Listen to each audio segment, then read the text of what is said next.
is, but you know, all countries are great, all cities.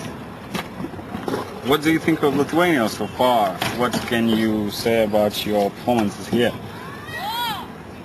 Man, I love it here. It's great. Lithuania. The thing is with Lith is that you guys have done such a good job in preserving and creating a scene, because that's what you've effectively done. You know, I've come in on the back of you guys making the community. So, you know, I feel privileged because now I get the opportunity to show people what I can do on your stages, you know, and what you guys have set up. So, yeah, thank you. Thanks. Thank you. Thank you. What stimulated you to keep beatboxing? Just competitiveness. I just want to be, you know, the hip-hop athleticism hasn't left, and I'm still pretty angry about it. So, and you know, I have ideas, and it's really, you know, even in a set that I do, you know, you may hear the same things or similar things, but each time it's twisted up in a different way because I'm constantly trying to find new ways and new routines within routines, and it's fun still, you know. I mean, the other motivation is that I never went to university, you know. I've never had a job, you know. So there's an element of hustling involved, and just trying to be everywhere and try and take what it is we do, you know, seriously, you know, because I haven't got anything else.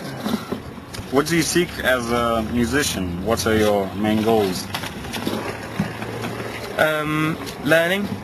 Learning new styles, learning about my style, learning off like the people that created music before us, not just hip hop, you know, all sorts of music, whether it's rock, whether it's drum and bass, or you know, indie music, or you know, anything with attitude, you know.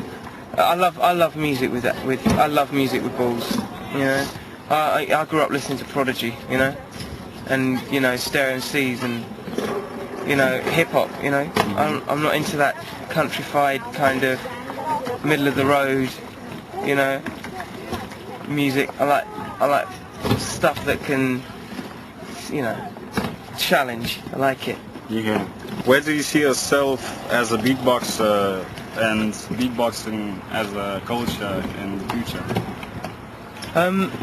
I think my personal feeling is beatboxing is still quite adolescent at the moment.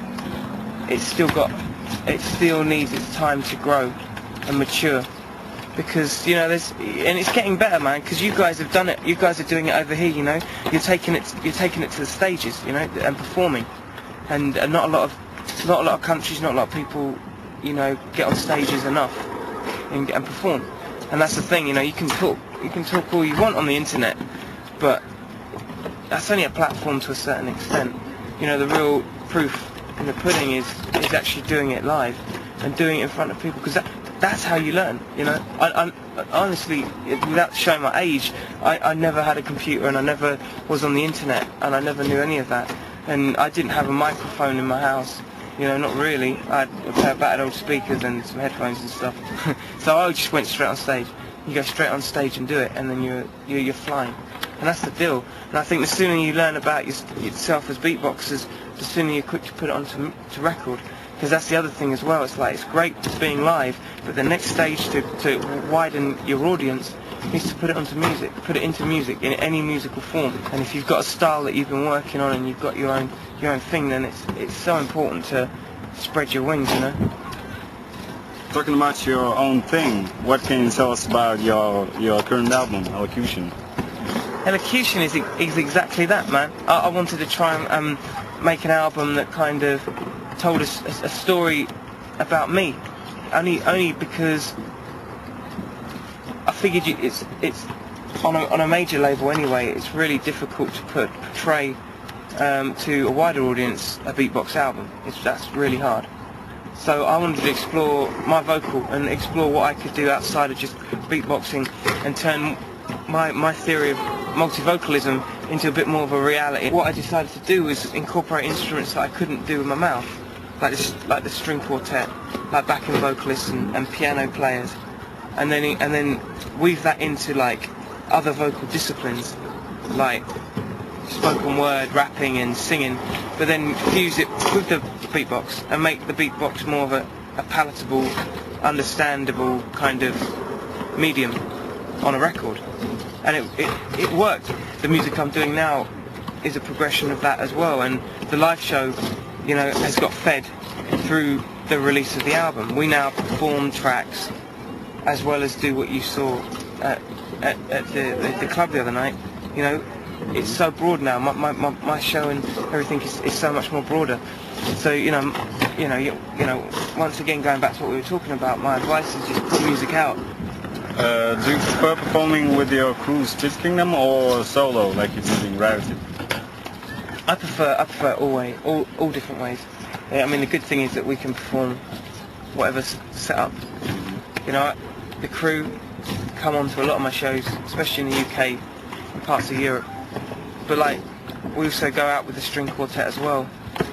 But then sometimes it's just me and Trip, my MC. Other times it's just me, so it's like, you know, it's packageable. What's the most important factor in a performance? Entertainment. You know, and entertainer, and being an entertainer, and not.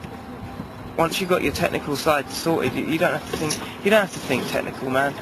You know, you're there to do a job. You know, and if you know, for beatboxing especially, if you get too wrapped up in technical things and who's listening and how good it could be and stuff, you're going to be just eating yourself for days.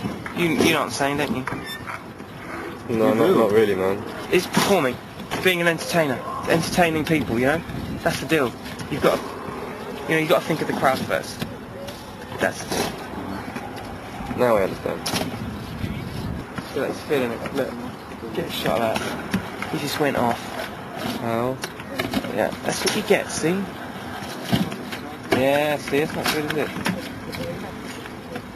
It gets back up again. Here, I think I'll die.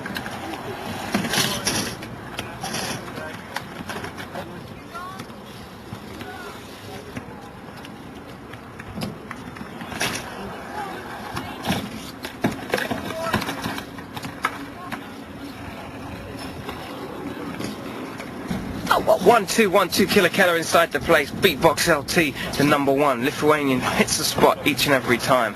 Big shout out to all area crew. Check it out. Thank you. You can hear a lot of familiar melodies in your performances, but you also do your own music. What do people like more, covers or original stuff? That's a fine balance. There's a fine balance when doing it, because obviously there's the mimics, which are kind of like, that's the cabaret bit, that's the bit that people love and they know, you know, and that's the clever technical side. But then there's people in the UK especially that know the songs, you know, and they come to hear that as well as come to see the beatbox thing. So the audience is balanced. I personally like doing my own songs.